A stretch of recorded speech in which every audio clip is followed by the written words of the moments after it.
అందరికీ నమస్కారం. ప్రస్తుతం జరుగుతున్న పరిస్థితుల దృష్ట్యా పిల్లల్లో ఈ ఎమోషనల్ ట్రిగ్గర్, ఎమోషనల్ ఇంబ్యాలెన్స్, అదేవిధంగా వాళ్ళ యొక్క సైకాలజికల్గా వాళ్ళ యొక్క మెంటల్ స్టేటస్ అన్నీ కూడా మనం పరిశీలిస్తే వాళ్ళు అది కాకుండా 14 ఇయర్స్ పిల్లల నుంచి వాళ్ళకి 13 ఇయర్స్ నుంచి 19 ఇయర్స్ వరకు టీనేజ్ అనేది స్టార్ట్ అవుతుంది. టీనేజ్లో వాళ్ళ యొక్క ప్రతి ఒక్కరు కూడా ఒక హీరోయిజం అనేసో వాళ్ళు వాళ్ళు ప్రౌడ్గా ఫీల్ అవుతారు. అది కాకుండా వాళ్ళకి ఆ యూత్ అనే ఏజ్ అనే ఇది టీనేజ్ అనే ఏజ్ వాళ్ళకి దాని యొక్క ఏజ్ ఎఫెక్ట్ ఎక్కువగా ఉంటుంది. ఇప్పుడు జరిగిన ఒక టీచరు మీద దాడి చేసిన దాని దృష్టిలో కూడా తీసుకుంటే పిల్లల యొక్క పెంపకము, వాళ్ళు చిన్నప్పటి నుంచి ఎలా పెరిగారు, వాళ్ళు చిన్నప్పటి నుంచి ఆ మానసిక వికారము, వాడు ఎలాంటి వాతావరణంలో పెరిగారు, దాని మీద మనం ఒకసారి చూసుకోవాల్సిందిగా చూడాలి. దాంతోపాటు మనకు ఒక సైకలాజికల్గా అంటే మానసిక శాస్త్రవేత్త సైకియాట్రిస్ట్ బిఎఫ్ స్కిన్నర్ అతను నాకు ఒక పిల్లవాడిని ఇవ్వండి, అతను నేను ఒక డాక్టర్ గాను, ఒక ఇంజనీర్ గాను, ఒక లాయర్ గాను చేస్తాను, లేదా ఒక క్రిమినల్ గాను తయారు చేస్తానని చెప్పాడు. అంటే ఏజ్ ఆఫ్ 7 ఇయర్స్ అని చెప్పారు.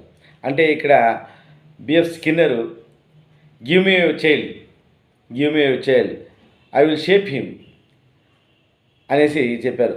అదేవిధంగా I can make him what you want అనే దాని మీద కూడా ఆయన చెప్పారు. అంటే ఇక్కడ పిల్లల యొక్క మానసిక ప్రవర్తన అనేది ఎలా ఉంటుంది, వీటికి ఈ వికారాలు పోవడానికి ఎటువంటి సొల్యూషన్స్ తీసుకోవాలి, ఎటువంటి పారామీటర్స్ మనము అప్లై చేయాలి. స్కూల్ లెవెల్స్లో ఎప్పుడు కూడా మనము పిల్లలకి చదువు మీద చూపిస్తున్న శ్రద్ధ, వాళ్ళు ఏ విధంగా మానసిక ఒత్తిడికి లోనవుతున్నారు, వాళ్ళ పెంపకం ఎలా ఉన్నాయి, వాళ్ళ అలవాట్లు ఎలా ఉన్నాయి, ఎవరితో స్నేహం చేస్తున్నారు అనేసి ప్రతి ఒక్క తల్లిదండ్రులు కూడా వాళ్ళు ఈ ఫోన్లో ఏం చూస్తున్నారు, అదేవిధంగా స్నేహితులతో ఏం చాటింగ్ చేస్తున్నారు, ప్రతి ఒక్కటి పరిశీలనగా వాళ్ళ మీద ఒక దృష్టి పెట్టి అబ్జర్వ్ చేయాల్సిందిగా కోరడమైంది. దాంతోపాటు ఈ అగ్రెసివ్నెస్ అనేది వాళ్ళు ఎక్కువగా ఏం ఆలోచిస్తున్నారు, ఎందుకు వాళ్ళకి ఆ యొక్క ఎమోషనల్ ఇంపాక్ట్ అనేది ఎక్కువ వస్తుంది, ఆ ఎమోషనల్ ఎఫెక్ట్స్ అనేవి ఎందుకు వాళ్ళు చూపిస్తున్నారు, పెద్దలంటే గౌరవం లేకుండా ఎందుకు ఉంది అంటే అక్కడ జరిగిన సంఘటన, ఇప్పుడు ఆ రాయచోటిలో జరిగిన సంఘటనలో ఒక ఆయన పెద్ద అంటే ఒక గురువు స్థానంలో ఉండి టీచర్ స్థానంలో ఉండే అతనికి ఆ విధంగా ప్రవర్తించచ్చా అనేది ఇక్కడ ఏం జరిగిందంటే అక్కడ పిల్లల్లో వాళ్ళకి కిరాతకంగా ఈ యొక్క ఐడియాస్ అనేది ఎలా వచ్చాయి, ఆ పెంపకమా పరిసరాల ప్రభావమా, వాళ్ళ యొక్క మానసిక స్థితి ఎలా ఉంది, మానసిక ఒత్తిడి ఎలా ఉంది అని ఆ అగ్రెసివ్నెస్ ఎలా వచ్చింది, చిన్నప్పటి నుంచి వాళ్ళకి ఏమైనా ఇవి ఉన్నాయా లేదా ఇక్కడ జరిగింది. నాకు తెలిసినంతవరకు ఒక సైకలాజికల్గా ఒక అబ్జర్వ్ చేశామంటే మెయిన్ ఇప్పుడు ఒక వ్యక్తి దాడి చేయలేదు కానీ ముగ్గురు చేశారు దాడి ఒకేసారి. అంటే ఇక్కడ ఒకరి మీద జరిగిన దాడిని వాళ్ళు ఏం అనుకుంటారు అంటే నాకు ఇక్కడ ఏదో ఒకటి ఇంపాక్ట్ పడింది, అంటే నాకు ఇదేంది అనేసి అతను ఏం చేశాడు, అతని మీద దాడి చేయడానికి ప్రారంభించాడు. ఇక్కడ ఈ గ్రూప్ అనేది గ్రూప్ సైకాలజీ ప్రకారం వాళ్ళు ఏమంటే ఒకేసారి ముగ్గురు అటాక్ చేయడం వల్ల అతను ఏం తట్టుకోలేకపోయాడు. సో ఈ సిచ్యువేషన్స్లో చూసామంటే ఈ రీజన్స్కి అన్నిటికీ మనం చూసామంటే డిజిటల్ ప్లాట్ఫామ్ అనుకోవచ్చు, లేదా హీరోయిజం అనుకోవచ్చు. అంటే సినిమాలో చూసినట్టు ఆ ఇంపాక్ట్ అనేది నేను ఒక హీరో 10 మందిని కొట్టేస్తాడు, ఒక ఎలాగంటే కాల్ చేయడము ఆ హీరో వర్షిప్ అనేది వాళ్ళలో పెంపొందిస్తుంది. టీనేజ్లో నేను హీరో అనేసి అనుకుంటాడు.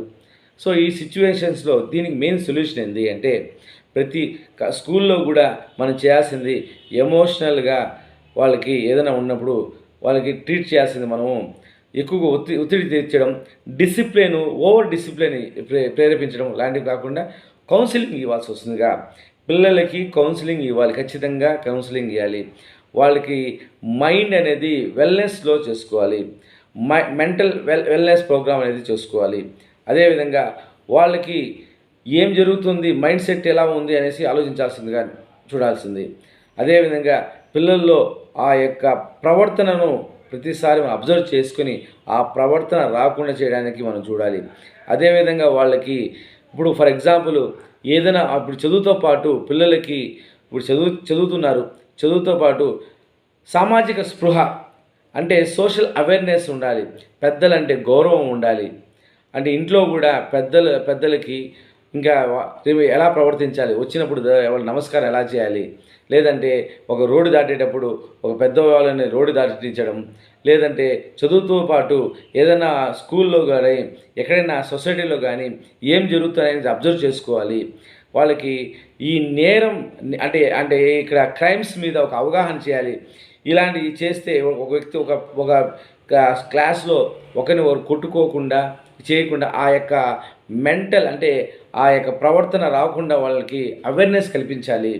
ఏమున్నాయి క్రైమ్స్, ఇలాంటి క్రైమ్స్ చేయొచ్చా చేయకూడదా, పిల్లల స్వభావం ఎలా ఉంటుంది అనేది ప్రతి ఒక్కటి కూడా చూసుకోవాల్సిన బాధ్యత తల్లిదండ్రుల మీద ఉంది. కాబట్టి స్కూల్లో కూడా అదేవిధంగా పేరెంట్స్ కూడా వాళ్ళ మీద శ్రద్ధ చూపించి వాళ్ళకి సైకలాజికల్గా ఇబ్బంది కలగకుండా చూసుకోవాల్సిన బాధ్యత ప్రతి ఒక్కరి మీద ఉంది. కాబట్టి వాళ్ళకి మనకు ఇచ్చే సొల్యూషన్ ఎలా ఉంటుందంటే ఈ పెద్దవాళ్ళతో ఒక మోరల్ వాల్యూస్ చెప్పడం, లేదంటే ఒక ఇతిహాసాల్లో దాని నుంచి ఒక్కొక్క పర్సన్స్ గ్రేట్ పర్సన్స్ యొక్క స్టోరీస్ తెలియజేయడము, ఎటువంటివి ఒక మంచి సూక్తులు చెప్పడము, అంటే ఒక తల్లి ఒక అదేవిధంగా రిలేషన్స్ మీద చెప్పించడము, సోషల్ అవేర్నెస్ గురించి చెప్పించడము, ఇవన్నీ చేసి పిల్లలలో ఆ నైతిక విలువ